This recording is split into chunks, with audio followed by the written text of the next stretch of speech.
David Stark from WatcherPass.com, your website for movie reviews, interviews, and recommendations. Today, I'm joined by the cast of Roadhead, Elizabeth Grullon, Damian Joseph Quinn, and Clayton Farris. We're going to talk to them in just a second, but first, let's check out the trailer. And while you're watching, if you can like and subscribe to this channel, that would be fantastic. It helps me out a lot. Thank you.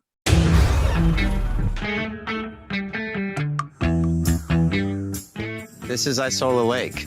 I need your map skills. Okay, tell me where I'm going. I literally have no idea. Why do we stop? Look. I've never seen human heads. You see human heads every day. Yeah, on bodies. Oh! I love your outfit. I think he wants to cut off our heads. It's adorable. Very chic. Brian! That's the second best friend you've killed today! Oh, yeah. That's hot. Can I get a factory reset on my Stephanie? Because this one is stuck in mode. So thank you so much for joining me. This is Elizabeth Grullon and Damian Joseph Quinn from Roadhead, and hopefully Clayton Farris will join us, but if not, you know what? We've got the stars already, and so we don't really need him, but we'll see. Don't tell Clayton that, but... So thanks so much for your time. The first question I have is, the film is called Roadhead. This comes across your desk inbox. How quickly did you delete that email, or did you how did this come? How did this come to you? You want to go for it, Damien? Sure. Yeah. And use as many double entendres as you can, because it's gonna happen. Yeah. I was actually in the middle of receiving road. No, yeah. So hi, folks. My name's Damien. I use the pronoun she, they, he. Happy to be here. I was thankful to be sharing space with you, David, and you, Eli. And so I kind of have an extraordinary story with how I got Roadhead. I was serving at a gay bar, really struggling to get theatrical auditions in general. And a woman who was an accountant on set was like, I love you, and I'm just going to continue to talk about you every chance I get. Happened to talk to the casting director of Roadhead, and that's how I got in the room for the audition. I mean, I even remember having my manager submit me for it and not being able to get one through her. Oh, wow. I only got it through the casting director. So and then just kind of went straight up into the callbacks, and Eli were playing in the room, and so that's kind of how it happened. And then before really shooting any movies, I didn't care what it was, so long as it had some strong content to it, and queer lead energy, and Alex is in his own way a kind of subverted hero. So I didn't care what it was called. So you rose quickly through the auditions of Roadhead. Correct. Yes. Yeah. He actually made a lot of double entendres in his answer. I was stifling laughs the whole time. I pretty quickly went to delete the email, and then when I looked closer, I saw the name David Del Rio, who is the director of the film and who's a friend of mine from many years ago, before the film or anything to do with it. And that's when I was like, before I hit delete, let me take a closer look at this.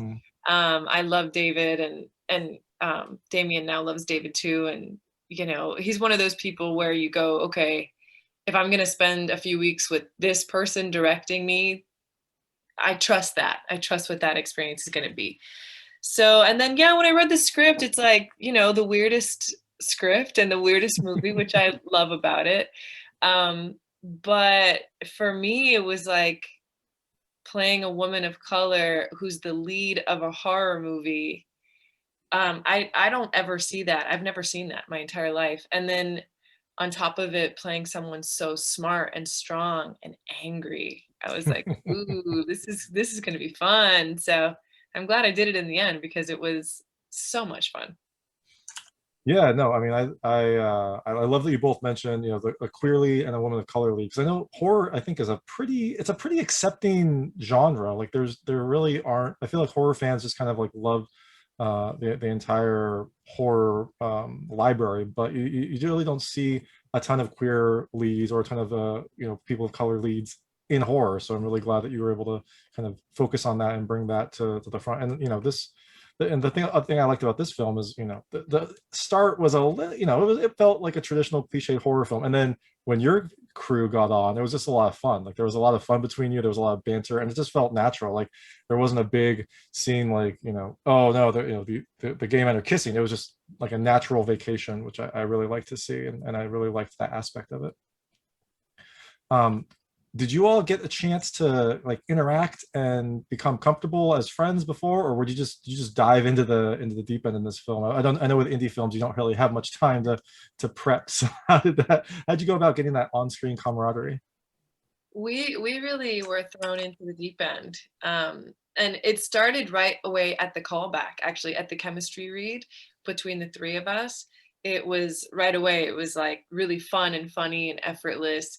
But yeah, we just showed up on location, I think maybe the day before shooting, I think it was. It was like no time really. Actually Damian and I remember now, we fought for having a couple of rehearsals and beforehand, just being able to at least just feel each other's energy a little bit. But as you said, in the indie film world, you don't really get that necessarily. But we were really lucky. Damian and I have become best friends since shooting this and are still, extremely close. So it was just one of those things. Like sometimes I think the universe is working on multiple levels and bringing people together for deeper reasons than just doing the film, and then the film happens, and it was like that in this case. We were really lucky. So kind of speaking about your friendship and your kind of how close you were, one of the things I really loved is just kind of the back and forth. Like it was it all felt fun and natural, and I'm kind of wondering, was that written all, was all, especially kind of the jokes and the snips at each other, was that all written, or did you just kind of impromptu kind of out in the desert, tired and filming, you just kind of like let yourselves go and they just use whatever came out of your mouth? A lot of improvisation. Okay. Yeah, Chloe Skye wrote this script, and we had scenes that we would work on, and then in the morning, Eli, David, and I would get together and kind of make our rewrites to make it work. And with indie film, and especially low budgets, especially in the desert, there's so many obstacles that we encounter. Like the set design originally had this intention for the van that we walk into, or the killer's vehicle. The script was written that we don't know whose it is, but it was misinterpreted through production. So set design created a killer's car. So there was no way that we could pretend like we didn't know. It was like, a disaster of gore, So this could be anyone's van that has body parts and metal and right. Yeah. So it was, and in that way, kind of like the I don't want to say lack of rehearsal, but under rehearsing allowed us to really create things in the moment and kind of discover things as we went. So, we were kind of joking about like, do we get writer's credits towards the end? There was a lot of improv. Yeah. One of my best friends was sitting next to me while watching the movie, and she was like, I will never miss a Damian improv. I know exactly which lines you wrote. Yeah. Yeah, there were some really funny, just kind of like off the cuff remarks that, again, when you all were on screen, I started thinking like, okay, this is a lot of fun. Like I like this group, I like the energy, I like, I definitely was not expecting to enjoy Roadhead as much as I probably shouldn't say that same, but No, go ahead. You were saying. I definitely wasn't expecting to enjoy this film as much as I did. So, was this filmed, you mentioned filming the desert. Was this filmed in like a Southern California desert? And I guess where did you find this kind of barren spot that just looked like there was nothing for miles? Yeah, it's crazy. It was filmed in Barstow, California. So yes, in the SoCal desert. We didn't find it, production did, the location scouted it, and we showed up and we're like, what? This exists? It was very interesting. You come to these places and you're like, how is this here? I mean, how did I never know that this was here? It was so vast and so bare, and super hot, and there was nothing. I mean, it was literally bare. So the floor is very white. It's like that white, like hard sand almost. And so it just actually reflects the sun perfectly, like a bounce. So you were just getting hit from sun from above and then hit from sun from below somehow. It was unbelievable. And yeah, everybody worked really hard to make sure that none of us got heat stroke or sunburned or anything like that. One of my favorite parts though was actually in the night. We had this one sequence in the film that was all at nighttime, and in the film you can see it, but it looks like we're on the surface of Mars or something, or the moon. It's so interesting how the desert plays at night. Damian and I had a lot of fun exploring that. Did you explore much though, or were you kind of like, we want to stay where civilization is because we don't want to get too far out? Yeah, we weren't nervous about any executioners finding us.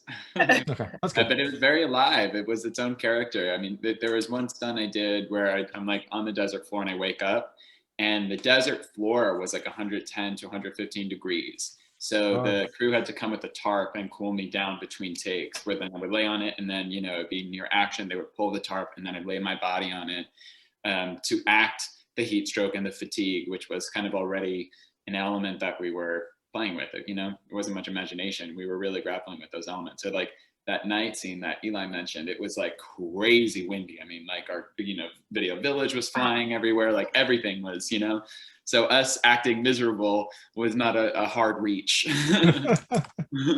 And that sequence, Damian, that you were so tough to get, of you getting up off the floor, is one of the best sequences in the film. It's one of my favorite acting moments ever of you. So it was worth it in the end. Thanks, Eli. I love you, girl. I love you. Did you all go out as a group, or I think it'd be fun if they just kind of sent you the directions and like, just come at night, and then just had you figure out where to go? Like, how did you all come together in like a caravan when you first got up there? Separately, didn't we, Damian? Like drove there separately. Yeah. We have direction, and then they would take a van in the morning, and we'd take turns buying Starbucks for each other. Hey, Clayton! Yay! Yay! Everyone's here. Yay, Clayton, can you hear us? Perfect. All right. Oh, did y'all wait for me? No, we got started. Great. Yeah. You're like, We're about halfway through Roadhead, so we're good to go. So this is Clayton Farris, the other star of Roadhead, and we're just talking about the film itself and filming in the desert. You mentioned like it was so crazy how kind of barren the area was, and I imagine it must have been difficult. Like you couldn't even move stuff around, right? Because you probably didn't want to kick up dust to make that look weird in the background. So I guess how difficult was it to film, to kind of keep it empty, but then also have, like you said, everything you needed to stay safe and stay hydrated and stay, in the moment? Like how difficult was that to balance? And Clayton, you can start. I mean, well, I was only there for about 4 or 5 days, but it was so hot and dry out there that like there wasn't even a lot of dust, because it was just like so barren.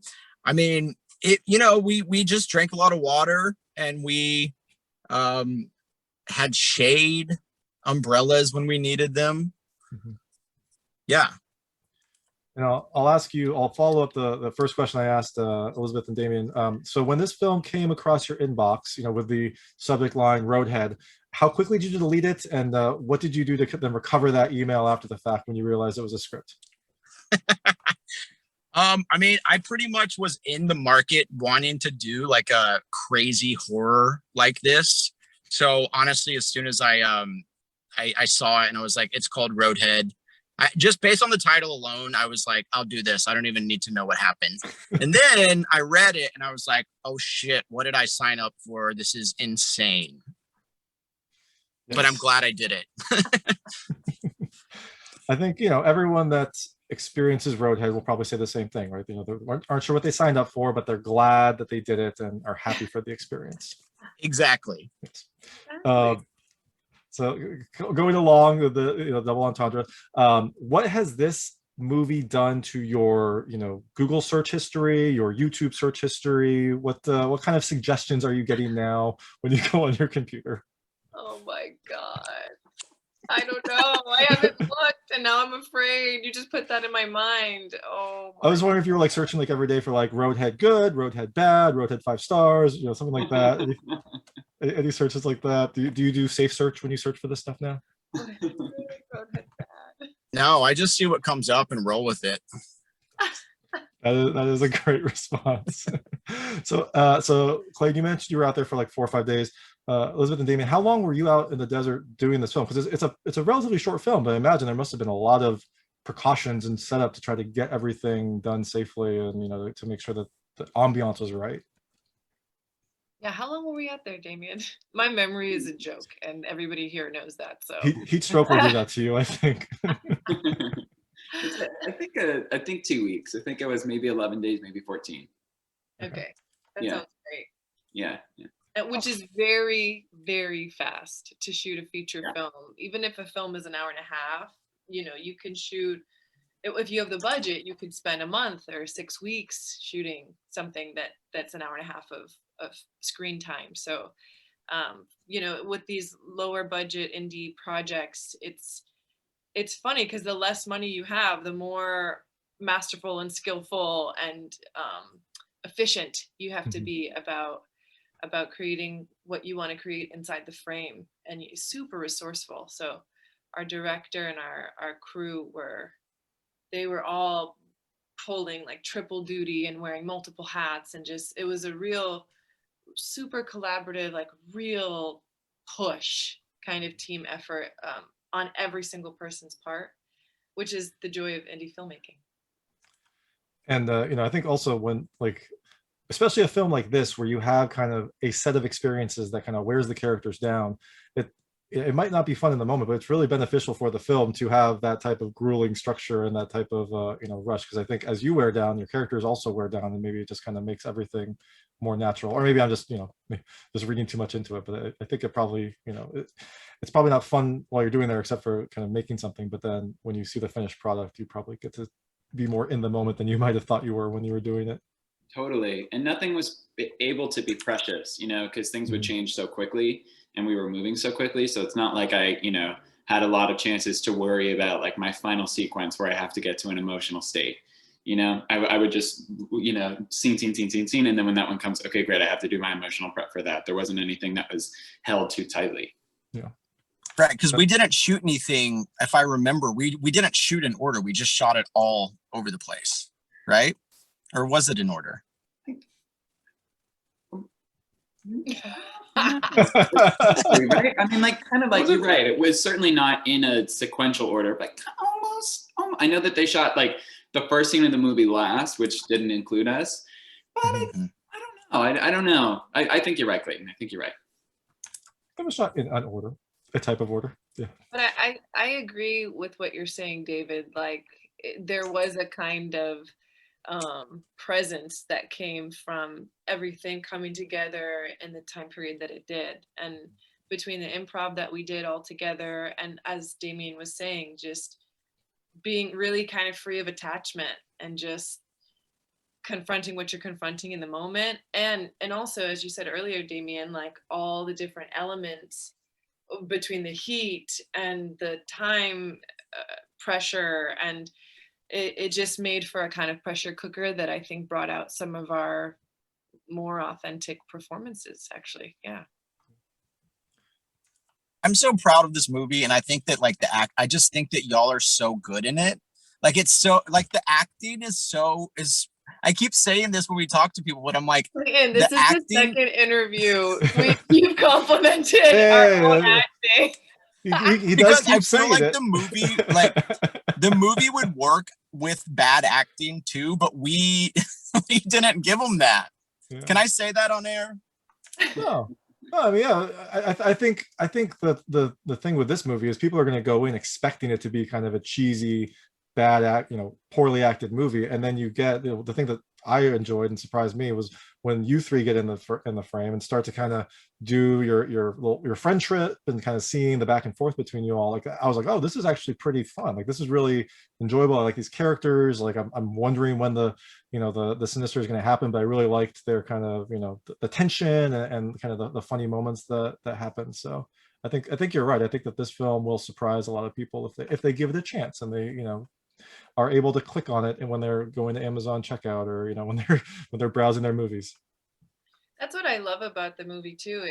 I love buddy comedies. I love friendship comedies as its own genre, and I love horror films, And so combining those and having it be, rather than playing, well, you know, I love that they start the movie playing into the trope, and then they're like, actually, we're not going to do that.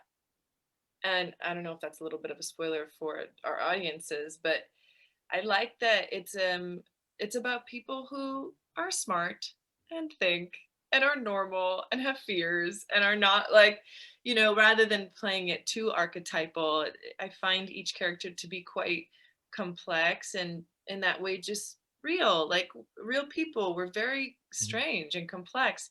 And then what I love about horror is that you get in these really extreme circumstances, that's when you get to see a person's true colors, you know, the fiber of who they are. And I mean, it's exposed in really high stakes situations. And so you get to watch these three normal kind of kids, like millennials, like figuring it out, you know, in this ridiculously high stakes situation. And I really like that about our little film.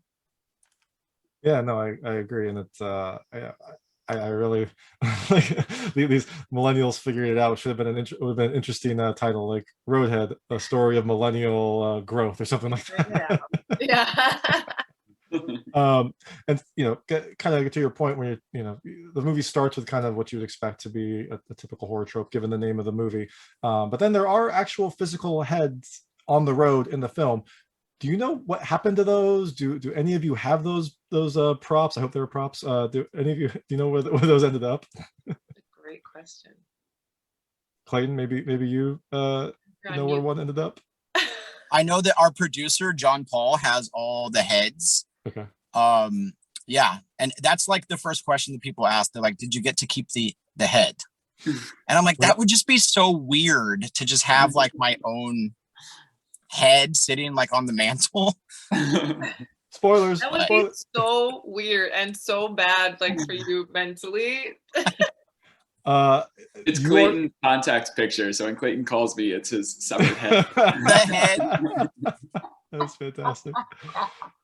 I did talk to someone in a film where there was a prosthetic. I think it was a full body, maybe it was just a head. And I think they gave it to like their significant other or something. So, you know, you could put it in a box and mail it to someone and have like your own little Seven moment. Like, remember that movie Seven? Yeah, of course. What's in the box? That's dark. What's in the box? What's in the box? And then you're like, surprise, it's Roadhead. Yay. Film premiere, Mom. Look, Mom, wait, I made this a is movie. my question too. I have a question for the other actors. Has your family watched the movie yet? Yes. Yes. Damian? Like your mom and dad, Eli? Like your mom and dad. Yeah. Oh my gosh. I don't know. I know that like one of my uncles, I did this like, I mean, F-rated horror movie before this called Nazi Overlord by like the Sharknado producers. And my uncle has a very silly sense of humor and loves these bad movies. He has like 2 autistic twins and they just love bad. I don't know why everyone is very like aware of that comedy, but they love like that. And then this is like obviously a large step up from the Asylum, you know, Sharknado kind of energy, but they love, you know, they love this kind of like bikini bloodbath energy. Like, I mean, terrible, just terrible. Yeah. So my uncle watched it and my dad, I don't know. Fortunately, I don't think he saw me going down on Clayton. Yeah, sure. I've talked to my mom twice and she's not mentioned the movie. And I'm like, wait a second. But one of her closest friends texted me and she's like, hey, we're about to watch your movie. And then she was like, love your socks and the shoes. And then she kind of stopped texting me about 15 minutes in and I never heard from her again. She saw your movie and I hope she left a 5-star review. Yeah, the socks wasn't that good. Well, at the least. Yeah, it's definitely challenging for our parents, I think. My parents watched it. My sister and brother-in-law and his parents watched it. And like my brother and his girl, like I think a lot of my family have watched it and I think a lot of them are like very shocked. And yeah, they love it, but they're also like, What? Because it's a weird movie. I was talking about this yesterday, but I love that. Like, it's very rare these days that you see a weird movie. Right. Everything nowadays is so polished and clean and smart. And this is smart, but it's weird. It's like in the early 90s. Remember there used to be weird movies? Yeah. Like Right. weird little cult classics that were like just off. And this is like that. And I don't think people are expecting that this day and age. Mhm. So it's like it kind of throws them for a loop. You know, a way you could see a lot of weird movies is to become a small movie blogger and get all sorts of fun, interesting indie films sent your way. That's right. Sounds like you're speaking from experience there, David. I try to let people know. So we're running low on time, so I want to switch. I call it the lightning round. It's just they're very lightweight, short questions about the film and characters. I want to see how your experiences map to things that happen in the film. I try to keep them very answerable, but you can feel free to pass on any of them. I won't be offended if you choose not to answer. So the first question is, when was the last time you lost cell phone signal? I lived in Hawaii for 2 months in the jungle. No cell wow. phone for 2 months. Yeah. So that was November and December of 2020. Hashtag humble brag. I'm so jealous of that experience. Literally happened to me yesterday. Oh, wow. Dude, I had to like call I did some wait, this is not a quick answer, but I have crypto. My Coinbase got hacked. I had to totally like basically my whole identity was hacked, so everything's screwed up. So I'm spending a lot of time like on phone calls with like banks and like, you know, credit card people. And yesterday I had no service. That sounds very stressful. I know how quickly crypto can move, so that sounds insanely stressful. I hope everything worked out. Yeah. Are you living in your car now? I'm living in my car. Happens Well, that's where he stores his cold wallet, so he can't let it out of his sight. So, could you navigate anywhere without GPS? I could go a couple places, like down My room, the kitchen, you know. floor. Yeah, if you were in my house, I could probably figure it out. That's a fuck Yeah. no for me. I'm useless. There's like 3 or 4 places I can go without GPS, but other than that, so this film has paper maps. It has cameras with film. What like retro or vintage things do you love that you know you might use non-ironically? Notebooks. I love writing in notebooks. I don't know if that's vintage, but I love a good pen and a notebook. I'll say it's love vintage. that. I'm Yeah. so glad you said that. If that ever becomes vintage, I quit life. Just write it on your Kindle. Yeah. Yeah, I just write everything in my notepads on my phone. Yeah. Never. My boyfriend is pretty into typewriters, and so we got a typewriter, and we've been typing. It's like it's like an hour to write one page. But there's something kind of sweet about it. And then you Love make the that sound. one. Yeah. Yeah. But then you make that one typo, and you're like, let's rip it up, throw it away. Yeah, totally. I do vintage women's clothing. I get a lot of Excellent. joy in lady vintage clothes. That As sounds he awesome. rocked at our premiere, which we'd love to see him looking fabulous in vintage women's clothing. Just check out our Instagrams, people. There we go. Good plugs. What is the worst vacation you've been on? Oh my God. And Damon, if you say, "Oh, it was so tough being in Hawaii for 2 weeks," you know, for 2 weeks I during, was in Hawaii in it the was so jungle. tough. I was in Hawaii. I'm super curious about you guys' answer. This is a very interesting question. I try to make. All right. Oh, Clayton just dropped off. That's figured. This is the worst vacation I've ever been on. This I mean, is yeah. well. Those are I your don't cryptos. ever, like- vacation. Yeah, right. I don't think I've ever come back from a vacation being like, I hated that. I got really bad sunburn once in Atlantis, which is like in like a Bahamas island. It's like a resort. Maybe that, but I don't know. I'm a pretty good vacationer. Yeah, I'm no, a sounds like it. vacationer too. Sorry, David. I don't know, I was gonna say it sounds like I want to go on your vacations. It's I was like, oh, I was just back from this tropical island. You know, it was okay. It's fine. Yeah. One time I got sunburned. Right. Yeah. Yeah. Shady boots. Shady boots. One time, this is probably not a very funny answer, but the thing that came to my mind is I went on a trip with an ex-boyfriend, and it was not fun. It was like a lot of arguing and like just like being misaligned and like trying to make it work and stuff. So kind of a tragically heartbreaking answer, but an honest one. And that story became the core of Roadhead. So where you kind of go on a trip with an ex-boyfriend. Have you ever LARPed or cosplayed? What's LARPed? Live action role play. I'm glad you said. Role play. Like, you know, you play a medieval game, so you dress up in armor and go to the park, and no one's laughing at you, but you go and, you know, you fight and whatnot. So I am a queer geek. So I've done Comic-Con where I was Iceman and my entire body was blue in Manhattan with a little awesome. Speedo. And I was like 18, like on the subway, and no one, I mean, what's funny with New York is no one even notices you. So I'm like, you know, essentially butt naked and blue as a Iceman from X-Men. But yeah. New York people are just like, can you move? I'm trying to get yeah, seriously. That's amazing. I have never done those things. However, humble brag, I'm a Star Wars villain. And so my fans are probably watching this and annoyed at me for not knowing what LARPing is, because I'm sure they do that as my character. So I don't know if that counts.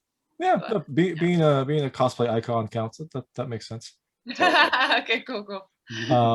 When was the last time you were at Medieval Times? Never. Really? Okay, because there's a scene in the film that reminded me of Medieval Times a lot. So.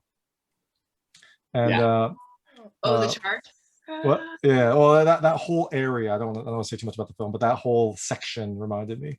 And then quickly, what is the grossest thing you've eaten? What is that? Do we eat gross things in the film? Well, the movie's Roadhead, and there's some comments about meat and whatnot. You can skip the question if you want. My answer will be meat. Yeah, I think what we do. Oh yeah, well, as a vegan, that makes sense. Yeah, how we kill in factory farms, pretty disgusting. That's such a beautiful outlook to have.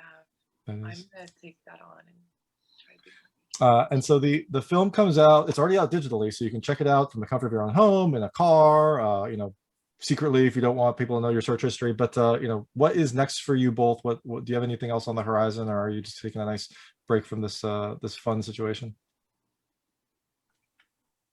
Yeah, my last project was United States versus Billie Holiday. Won a Golden Globe, nominated for an Oscar. So that's still getting a little bit of a rollout. And yeah, that's it for now. Eli? Congrats on that. I'm so proud of you. Biggest deal ever. Gosh, I mean, I've been working throughout the quarantine, some television things, and I shot a film called Saturn that is going to be released at some point in the next year. So that is exciting. And it's a sci-fi film, and I love sci-fi. That sounds awesome. And it's also about I play an immortal being who is a protector of the planet Earth. That sounds perfect. Spoiler that I just Oh no, well it might be, but you know that's another film, other people's problem. That was Elizabeth Grullon, Damian Joseph Quinn, and Clayton Farris from Roadhead. Roadhead is available digitally. You can check it out from the comfort of your own home, or you can even stream it in the car, although pay attention to the road.